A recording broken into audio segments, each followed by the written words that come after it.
call it. I'll be your safari guide here for the next 2 weeks. A couple of little safety reminders. Keep hands, arms, feet, and legs inside the vehicle at all times. Now please remain seated at all times as well because it does get a little bumpy out here. Now today we're going to be entering the Harambe Wildlife Reserve, which is going to be home to these animals. So a couple of little courtesy things, making sure we keep those lower volumes down low, making sure we respect the environment of these animals, because the home of these animals, we want to respect their entire environment. Right above you is going to be a spotting guide with all the animals here on the reserve. Our luck's pretty good, so keep your eyes peeled because you never know what you might see. Show of hands, who's first time is this on Killomarjaro Safaris? Welcome. Looks like you're the only new one. So welcome. Oh, we got two actually. All right. Let's go. Now our first destination today is the Ituri Forest. The Ituri Forest is going to be home to more of those camouflage-like animals. That means they're going to be able to blend in very well with their surroundings. So keep your eyes peeled. You never know what you might see up here.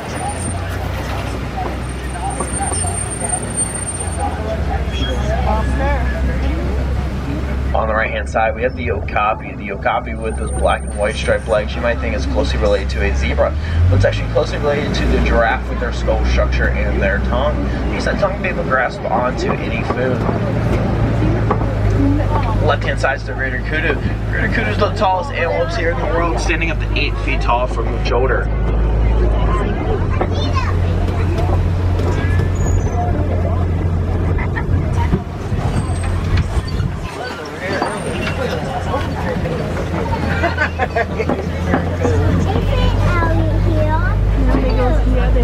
Let's keep moving along and see what else we can find.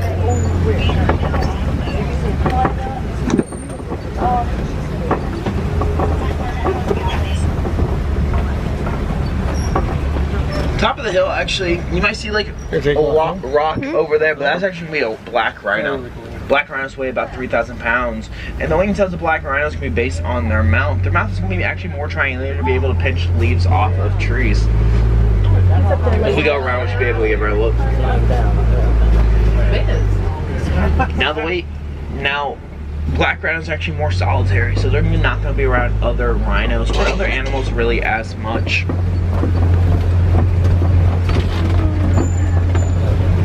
Now, sadly, there are less than 5,000 black rhinos left here in the world.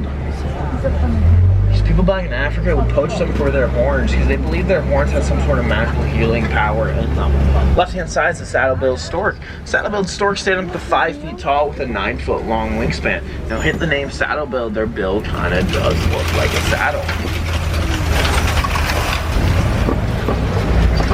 Now we're gonna head on out of the Ituri Forest and go into the Safi River. Now the Safi River is gonna be home to more of those aquatic life animals. So lucky them, especially on a day like today.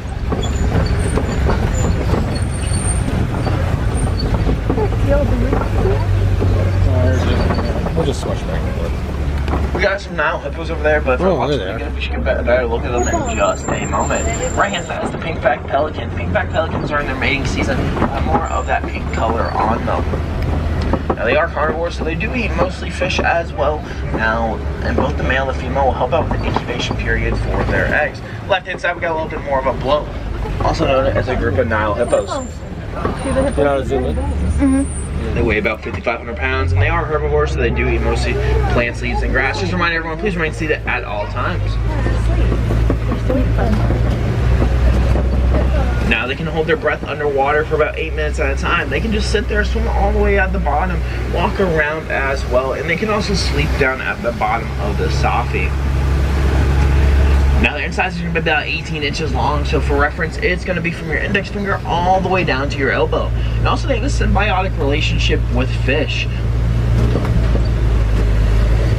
because the fish will eat the dead skin off of those hippos. Left hand side is going to be the Nile crocodile. Now Nile crocodiles are going to have lengths up to 16 to 20 feet long. Now they are as long as a giraffe is tall. They also weigh about 500 pounds, and they're going to be able to eat about half their body weight.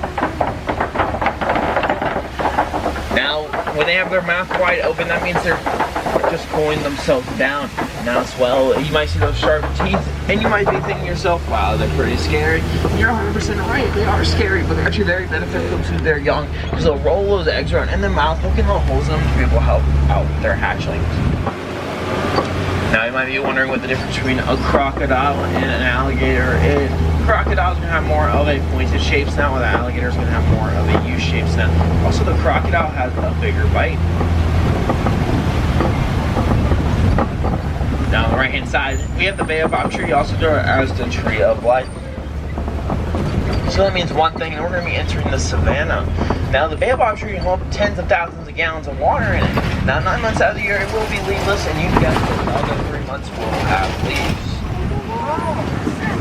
Now here, welcome to the savannah. Everything that you see out here is going to freshly cut this grass all day long. You might know some perfectly trimmed trees as well. All the animals out here are going to be able to sustain the heat of the savannah. Now on the right hand side is going to be the giraffe. It's the tallest animal here in the world, standing up the heights of the 18 feet tall. Right hand side is the Nkoli cattle. Nkoli cattle with those large horns, you might think they're quite heavy on them, but actually quite light. And some of them is going to be like a honeycomb-like structure, which is going to be able to help cool themselves down. Now they're part of the bison family, which consists of buffalo and bison.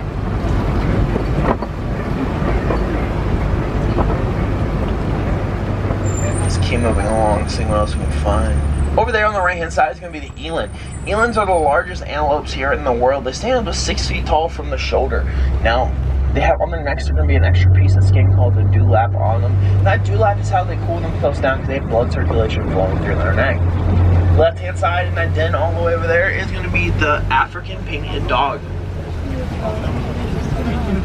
African painted dogs have a 90% success rate in their hunts. They have a system where they will trade off to be able to catch their prey.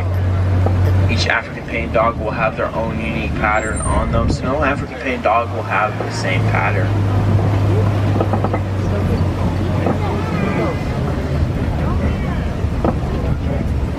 Left hand side is the sable antelope. Sable antelopes are the symbol here on the Harambe Wildlife Reserve. Now they are very territorial, so you won't see them around other animals as much. Now they have a fight or flight motto, and they always choose to fight.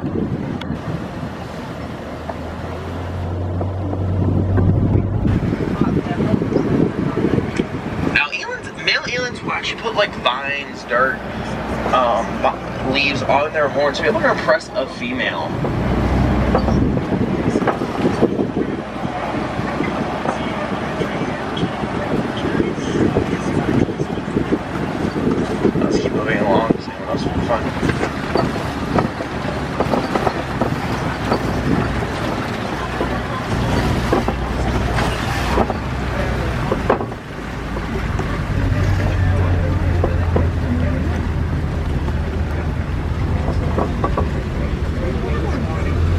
Moving along, let's check out what else we can find. Now, giraffes are the tallest animal, like I said, here in the world. They stand at the heights of the 18 to 20 feet tall. Now, as well, they eat about 16 to 20 hours of their day, and they also sleep about 30 minutes a day for about 2-minute increments. Now, they're quite literally always on the move. They walk up the speeds up to 10 miles an hour, and they also run up the speeds up to 35 miles an hour.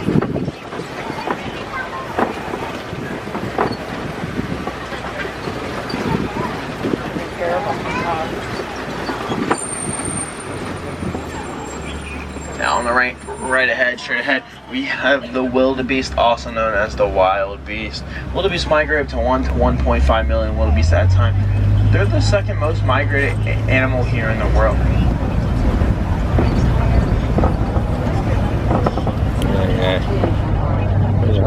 Now they run, they walk up to 500 to 1,000 miles. A group of them is going to be known as a confusion. Now, all the way on the right-hand side is going to be a dazzle, also known as a group of zebras. Now, those are going to be the Hartman Mountain zebras, and the wings of the Hartman Mountain zebras are going to be based on their necks. They're going to have an extra piece of skin on them to be able to help cool themselves down. Now, you might notice some folds over there, and those folds are going to be able to recognize their mothers and a large crowd of zebras because they start at birth imprinting their striping into their head.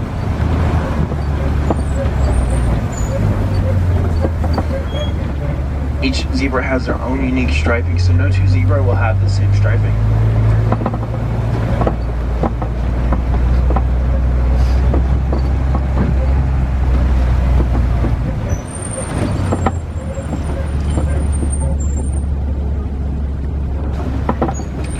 Now those are going to be Maasai giraffes, and the way you can tell it's a Maasai giraffe is going to be based on that spotting on them. They don't have any straight lines or puzzle patterns, so that's how you can tell it's a Maasai giraffe.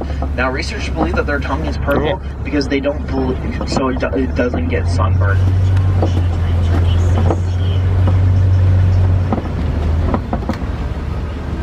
So let's keep moving along and see what else we can find out here.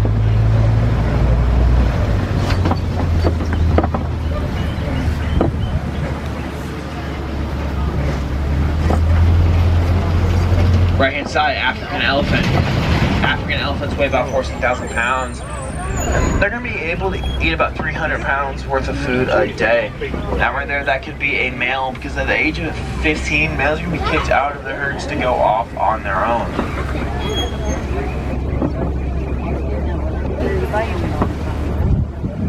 Now, if our luck's pretty good, we should get a better look in just a second. Right there's the mandrill. Mandrills are the largest monkey here in the world. Now, the way you can tell it's a mandrill is because they have that vibrant color on them. Now, mandrills have some of the biggest teeth of the monkey family, and the way you can tell it's between a monkey and an ape. Monkeys will have tails, doesn't matter how big the tail is.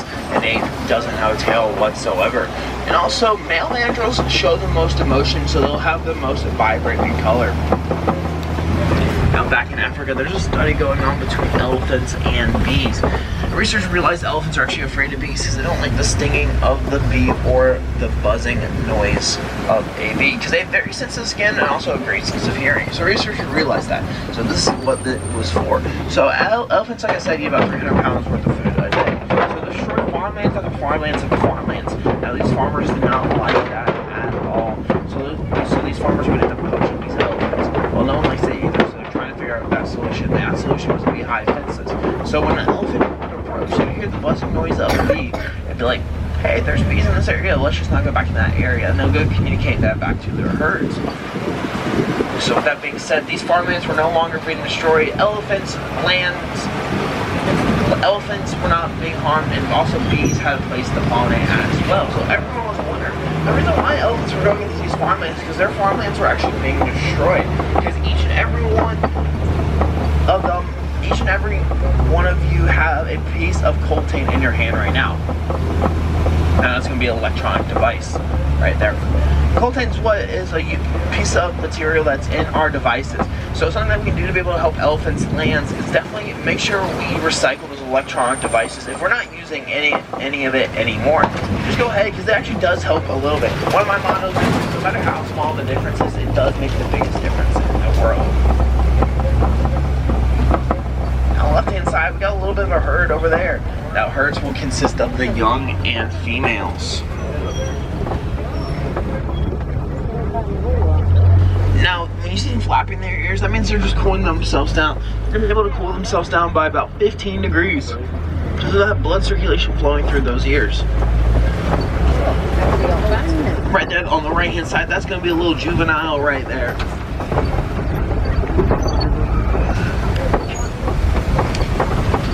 Now their trunks are very muscular. They use those trunks to be able to grab onto food, grab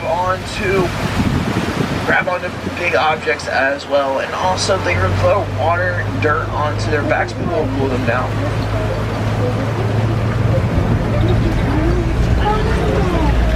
Left-hand side is the greater flamingo. Greater flamingos at birth start out with more of a light gray color on them. As time goes on, they gain that pink color by eating shrimp. And that shrimp, there's going to be a protein in it called keratin. That keratin's how they get that pink color on them. Now, a group of flamingos is also known as a flamboyance. Now, they sleep on one leg, demonstrated as so, because that's how they get their best sense of balance while they're sleeping.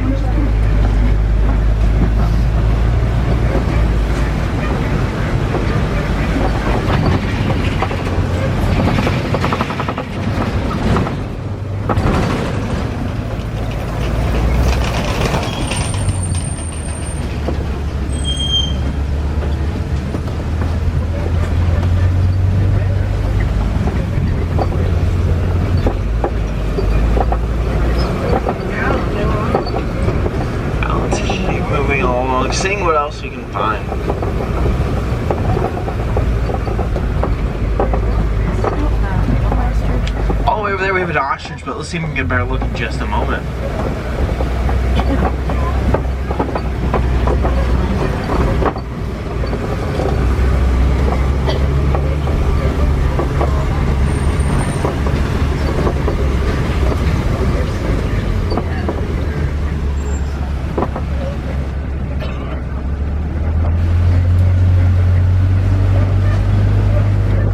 Right hand side, the white rhino. White rhinos weigh about 5,000 to 8,000 pounds.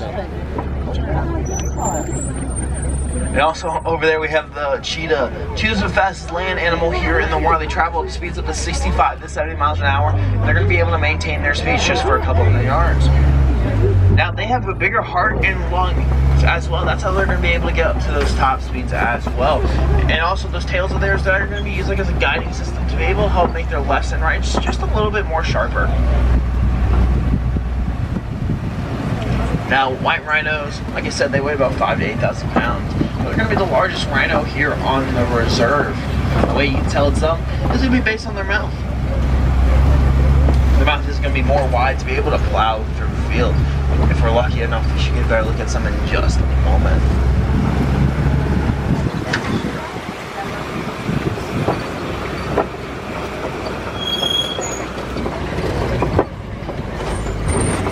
Left hand side, the lion. Lions rest about 16 to 20 hours of their day. And as well, that right there is going to be the male lion. Male lions at the age... Male lions are going to be the defenders of their he's tired. while the female will do the hunting. Females are also going to be known as the lioness. Now they rest about 16 to 20 hours of their day. They can just be lying around as well instead of sleeping. Oh, there's ostriches right there. Now they're more nocturnal at night because they have 6 times better eyesight at night than during the day. There's a better look at those white rhinos over there. Now white rhinos, a group of them, is going to be known as a crash. And here's why. Because they don't have the best eyesight. They can see about 10 feet in front of them, but they have an excellent sense of hearing as well.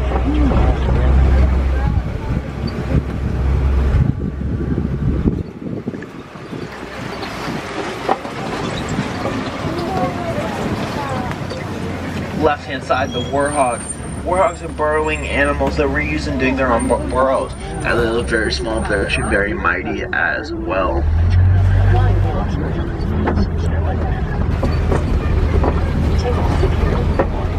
Now, right there is going to be the ostrich. Ostriches are the largest bird here in the world. They run at speeds up to 45 miles an hour. They're also going to be flightless as well. Now these are going to be females, and the way you can tell it's a female, it's going to be based on that feather coloring on them. They have more of a light gray on them. Males will have more of a black and white.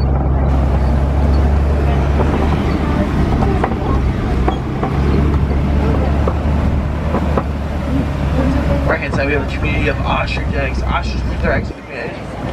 Communities need people to watch over them, so it does look like they're just grabbing resources for their eggs. Now we're going to head out of the savannah and go into Magadi Glen, which is going to be home to our warden. So let's go check